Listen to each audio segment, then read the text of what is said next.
Hi, I'm naturopath Dr. Julian Neal. Today I want to speak about how do we recognize the people, habits, or environments that drain our energy, and how do we reclaim our power. In naturopathic medicine and yogic science, energy, which we call prana, chi, vital force, is life itself. It's what animates our cells, powers our thoughts, and connects us to the world around us. Yet in the modern age, most of us are unknowingly leaking this vital energy through the people we interact with, the habits and patterns that we repeat, and the environments we inhabit. So to reclaim our vitality, we first have to understand where and how it's being drained. Let's begin with the physical energy leaks. Our body is our first barometer. Fatigue, inflammation, brain fog, or even hair loss or skin disruptions are often signs that our energy reserves are being taxed.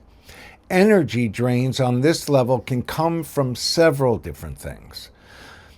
First, toxins and chemicals, synthetic fragrances, preservatives, plastics.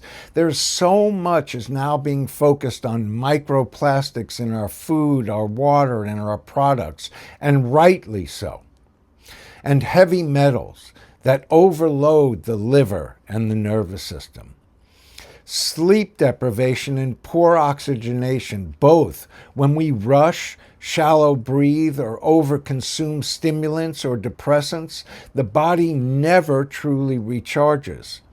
And nutrient depletion. The mitochondria, which are our cellular power plants or engines, their efficiency depend on magnesium, B vitamins, omega-3s, and CoQ10 to create that energy.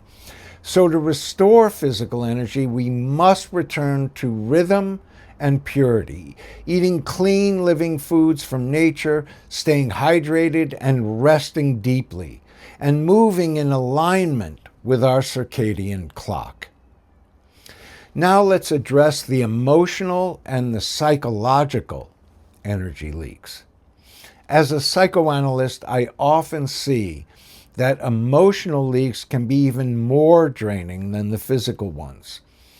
Unresolved grief, resentment, guilt, or overgiving create invisible cords that siphon energy from the psyche.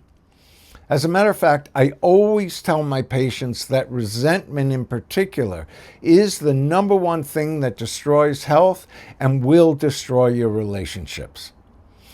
So do relationships that are rooted in drama, codependency, or fear, what I call the ultimate energy suckers. Even our internal self-talk can be an energy leak when it becomes self-condemnation instead of self-compassion.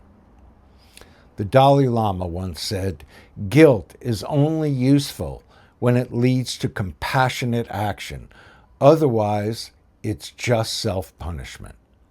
And when guilt turns into chronic self-judgment, it becomes a wound rather than a teacher. The remedy is awareness and, of course, forgiveness. We heal emotional leaks through boundaries, truthful communication, and by allowing ourselves to rest without apology. Lastly, let's visit the spiritual and energetic leaks. On the spiritual plane, every being, every object and environment has a frequency or a vibration. When we spend too much time in negativity, fear, or disconnection from nature, our vibration lowers. And conversely, when we engage in love, service, creativity, and gratitude, our frequency rises and our electromagnetic field strengthens itself. We must be mindful of our environments.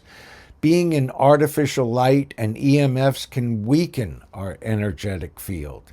Chaotic spaces or constant noise can fragment our attention. And negative media can subtly program the mind toward fear and division. The famous monk Thich Nhat Hanh speaks profoundly about the effects of taking in negative news media daily. The antidote, of course, is reconnection. Connecting to nature, to the breath, to prayer or meditation, to art, music, and beauty. These acts don't just soothe us, they restore coherence to our energy field itself. I also want to speak about the sacred role of suffering. Now, even though in Buddhist teaching we pray and we act for the elimination of suffering, it's also important to say that suffering itself is not our enemy. Without darkness, there is no way to perceive light.